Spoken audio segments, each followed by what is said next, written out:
Hello and welcome to the Giving Voice to Depression podcast, brought to you by Recovery.com, the best place to find mental health and addiction treatment for anyone, anywhere. Each week, we profile a guest who shares openly about their mental health journey. They share because they understand that when people don't talk about their depression or other mental health conditions, those of us who do struggle with them can feel like we're the only ones, that there's something wrong with us and that no one understands. We understand. I'm Terry McGuire, the creator and co-host of this podcast. You have my promise that we'll keep it real here. Depression is real, and we're not going to sugarcoat our discussions about it.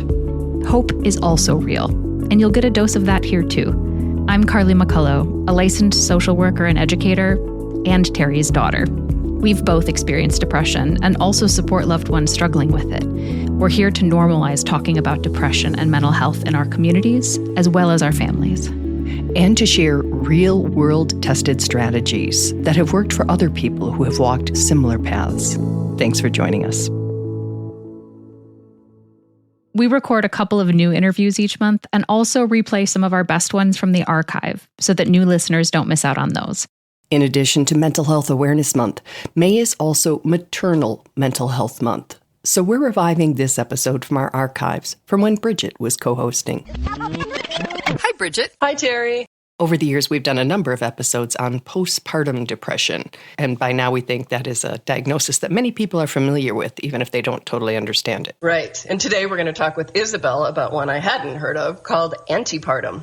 And antepartum depression is depression during your pregnancy. Isabelle is a 32-year-old mother of two who reached out from Berkeley, California to talk to us to make sure that people understood this expression of depression.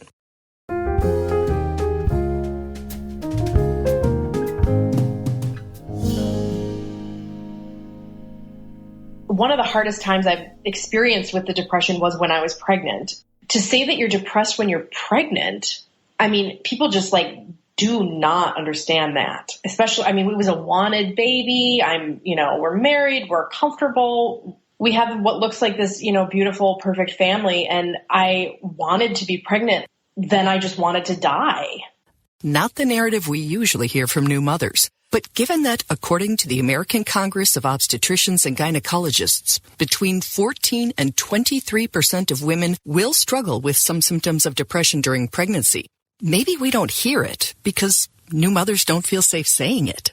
I felt like there was more stigma to that then than there had been at any other point when I was ever depressed. Like, it was okay to be depressed when, somebody broke my heart in college and I didn't want to get out of bed, but when I was pregnant with a 2-year-old, I was supposed to be happy. I know the conversation around postpartum depression has changed a lot in the last 10 years, and people are more aware of that. And I hope that people can continue to be even more aware of that, and also to be aware of that depression can happen during pregnancy. Can you imagine a more hormonal thing happening in your body than making another body? It's a lot. I'm glad you opened my eyes to that because I'm not sure I have ever really asked a pregnant woman, how are you doing? Yeah, right. And the fear, there's so much fear around childbirth. And I was living in Boulder when I had my first baby, my son, and I was in the whole kind of crunchy, I have a midwife and I'm going to be natural and I'm doing yoga and I'm taking all my supplements and this is going to be a beautiful, spiritual experience. And nobody told me that the spiritual experience part comes because you believe you're going to die. That's the spiritual experience. It's not like the sun comes out. It's like you plunge into the depths of Hades or something for a while. So, yeah, pregnancy and childbirth weren't quite as advertised. But Isabelle had her beautiful baby boy now. Surely the worst was behind her. But then after I had my son, I had postpartum depression, which was absolutely brought on by sleep disruption.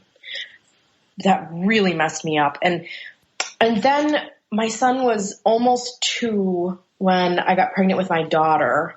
And with her pregnancy, it was very different. And it was hormonally, some kind of switch was flipped the minute I got pregnant with her. It just felt like I'm so angry and sad, but I know there's no reason for it. It was like that all the time. It was through the entire pregnancy. In fact, Isabelle says for the past 5 years or so, her depression has never really gone away completely, but her relationship to it has changed. I guess sometimes I've got it very much managed. It's almost like diabetes, I think, where like if you're eating well and you're exercising and maybe you're taking your medicine every day, you can keep it in the space you want to keep it in. As-needed therapy sessions, regular exercise, though she hates it, affordable daycare at the Y while she works out, and understanding friends all help Isabelle manage her depression.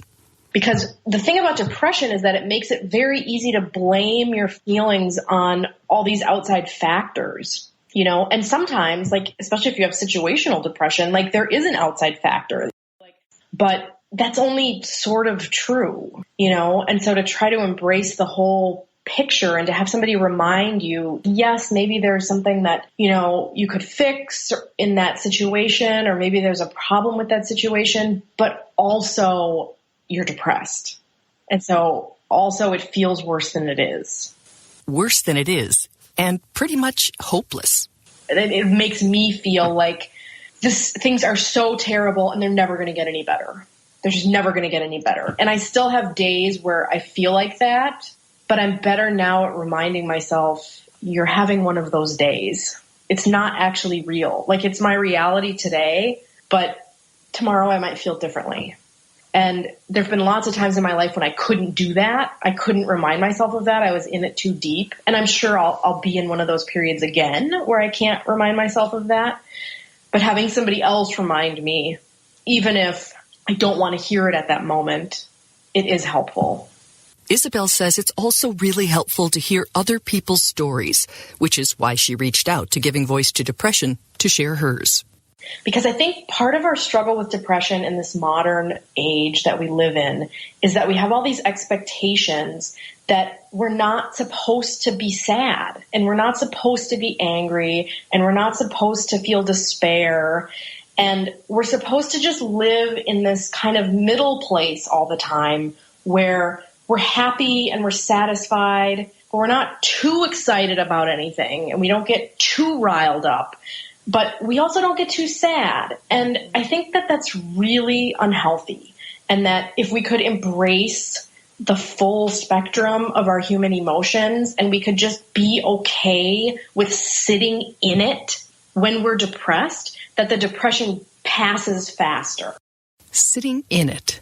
I mean, sometimes it seems like you don't really have much of an option anyway.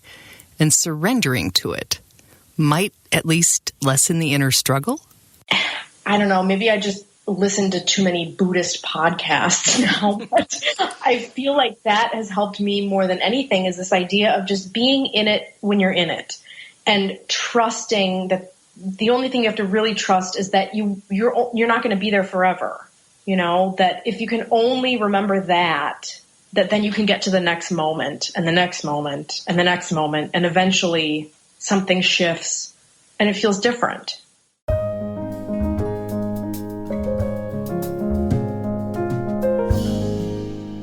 I think Isabelle hit the nail on the head. It's that being able to keep that perspective that it won't last. And as I was listening to her speak, I was thinking I should write down when I'm in a good space, like a letter to myself, to reframe myself and anchor myself in the reality that this is temporary, even though it feels permanent. Absolutely. It is so hard. But then she has given her friends permission to say, yeah, I understand. You feel that way. And there are probably some real things about it. But also, as she said, you're depressed and it might seem worse than it is. And that's a good reminder. Oh, my gosh. It really is. When we started this podcast, Terry, I was thinking that we were making a forum or a safe place for people to share their experiences so that those of us who don't hear people talk about it very often would start to find a vocabulary and start to realize that we're not alone. But lately, it feels to me like they are literally giving voice to depression. That voice in our head that is so doom and gloom and like omnipresent oppression they're actually like putting words to it in a way that is a different play on giving voice to depression that I so appreciate and value. Giving voice to the voice of depression. Exactly. Yes. Exactly. Realizing it's a voice. You know, that objectification creates a little bit of a separation between you are it and it is a voice that's you're experiencing right now. The difference to me is just vast. Right. Yeah. But boy, pregnancy, I mean, between the raging hormones, everything is new. Your body, your relationship to your free time, your identity, your marriage, it just goes on and on. It's your relationship to who you are is just morphing. It is. And, you know, it's beautiful. Let's not forget that part of it. But it's also a lot of other things. It's kind of nice to have someone finally, you know, pull the curtain back and say, oh, wait, there's no us. You know, I mean, it is what it is, you know, and that's what this is all about, just being real, because it's the whole spectrum of human emotion. And you can love your baby and you can be freaked out by it, and you can love your life and you can be depressed as hell some days. And your next pregnancy may or may not be the same, or tomorrow may not be the same, right? True that.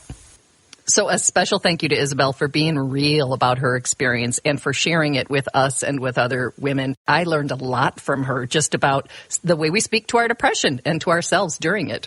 Exactly. Thanks, Isabelle.